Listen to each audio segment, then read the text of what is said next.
जगाच्या कल्याणाचे काव्य लिहिणारे सर्वश्रेष्ठ कवी संत ज्ञानेश्वरांचा महाराष्ट्र ही महाराष्ट्राची सर्वदूर ओळख आहे. खऱ्या अर्थाने साधू संतांची पवित्र भूमी म्हणून महाराष्ट्राचा नावलौकिक आहे.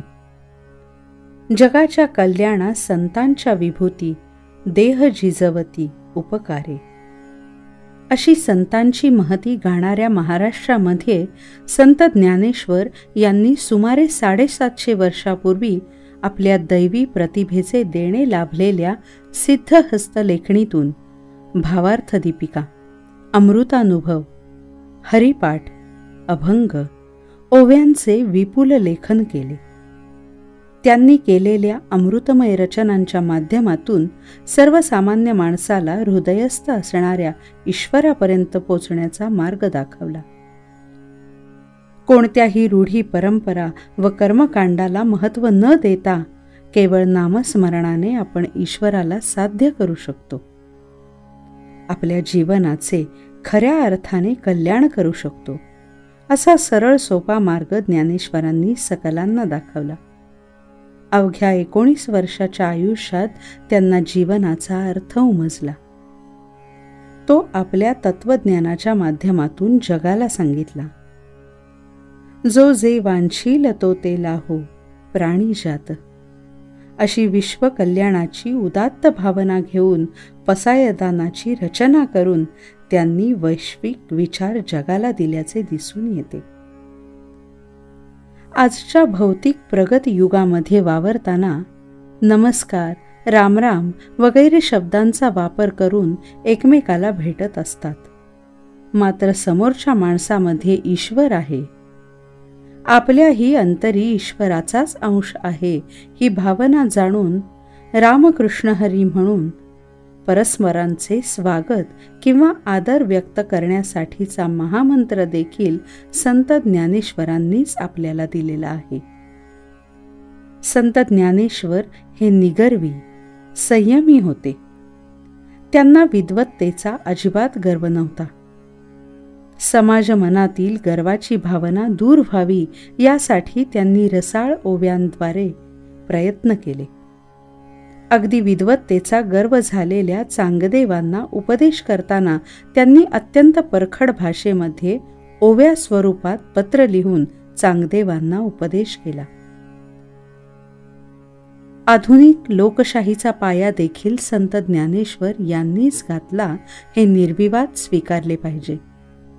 संत ज्ञानेश्वरांच्या समकालीन संत गोरोबा काका, संत नरहरी सोनार, संत चोखामेळा, संत सावतामाळी, संत नामदेव यांच्यासह अनेक संत जातीभेद, लिंगभेद विसरून एकत्र आले.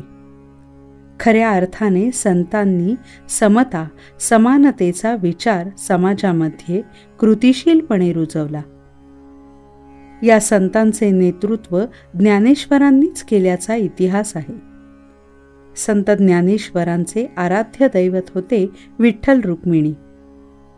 भागवत धर्माची पताका घेऊन महाराष्ट्रासह देशाच्या कानाकोपऱ्यातून वारकरी समानता स्वीकारून भक्तीत तल्लीन होऊन पंढरपूरला जात असतात.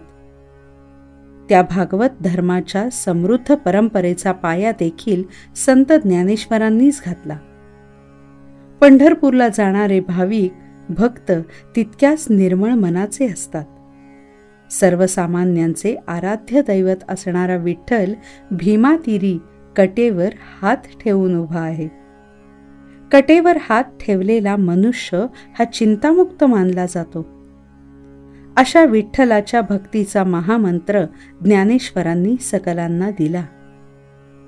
साध्या भोळ्या विठ्ठलाची भक्ती करताना अबालवृद्ध, स्त्री पुरुष थकत नाही.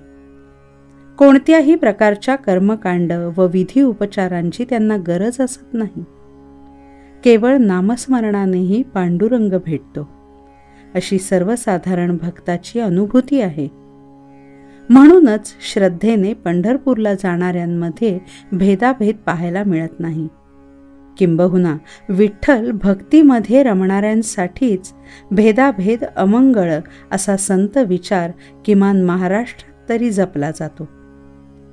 रंजल्या गांजलेल्यांची सेवा करणे, त्यांना माणुसकीने वागवणे हा संत विचार ज्ञानेश्वरांच्या महाराष्ट्राने अवघ्या जगाला दिला आहे असं म्हटलं तर ते वावगं ठरणार नाही.